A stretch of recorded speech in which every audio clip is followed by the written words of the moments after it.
পবিত্র কোরআনে এমন একটি সূরা রয়েছে যা নিয়মিত রাতে পাঠ করলে সংসারের অভাব দূর হয়। এই সূরায় মহান আল্লাহ কিয়ামত, আখিরাত, মানুষের ভাগ্য, জান্নাত, জাহান্নাম এবং আল্লাহর বিচার সম্পর্কে আলোচনা করেছেন। বিস্তারিত থাকছে ডেস্ক রিপোর্টে।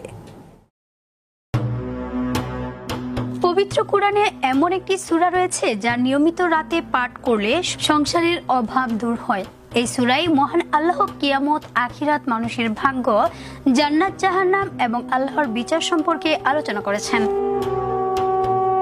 কোরআন আল্লাহর বাণী, যা পাঠ করলে হৃদয় প্রশান্ত হয় এবং আত্মা পরিশুদ্ধ হয়। কোরআন পাঠে প্রতিটি অক্ষরের জন্য 10 নেকি সওয়াব দেওয়া হয়। পবিত্র গ্রন্থটি যেমন আমাদের আখিরাতের ঢাল হিসেবে কাজ করবে, একইভাবে দুনিয়াতে সফলতার জন্য কোরআন পাঠের কোনো বিকল্প নেই।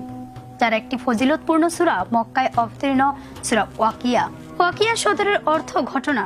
এই সূরা কিয়ামত সম্পর্কিত বিপর্যয়ের বর্ণনা প্রদান করা হয়েছে, যা সকল মানুষ একদিন অবধারিতভাবে দেখতে পাবে। তাই এর নাম ওয়াকিয়া রাখা হয়েছে। এই সূরা কিয়ামতের দিন এবং এর পরবর্তী পরিণতির ব্যাপারে মানুষের সতর্ক করে এবং আল্লাহর দিকে ফিরে আসার তাগিদ দেয়। আব্দুল্লাহ ইবনে আব্বাস রাদিয়াল্লাহু তাআলা আনহু থেকে বর্ণিত, একদিন আবু বকর রাদিয়াল্লাহু তাআলা আনহু বলেন, হে আল্লাহর রাসূল, আপনি তো বৃদ্ধ হয়ে পড়লেন।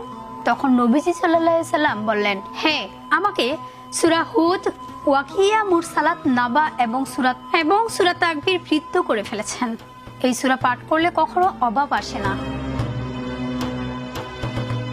আব্দুল্লাহ ইবনে মাসউদ রাদিয়াল্লাহু তাআলা আনহু তার মেয়েদের প্রত্যেক রাতে এই সূরা তিলাওয়াত করার আদেশ করতেন।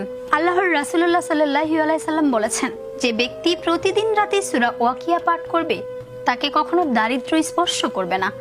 তবে ইসলাম বিষয়ে গবেষকগণ মাগরিবের নামাজের পর সূরা ওয়াকিয়া পাঠ করার অভিমত ব্যক্ত করেছেন। দিনরাত 24 ঘন্টার মধ্যে সকাল ও সন্ধ্যা গুরুত্বপূর্ণ দুটি সময়। মহান আল্লাহ এই দুটি সময় জিকির করার নির্দেশ দিয়েছেন। আর আমলটি যেহেতু রাতের এবং রাতে নির্ধারিত কোনো সময় বলা হয়নি, তাই সন্ধ্যাবেলাতেই এই আমল করা উত্তম। অনিশা জান্নাত, বিশ্ব বাংলা 24 নিউজ ডেস্ক।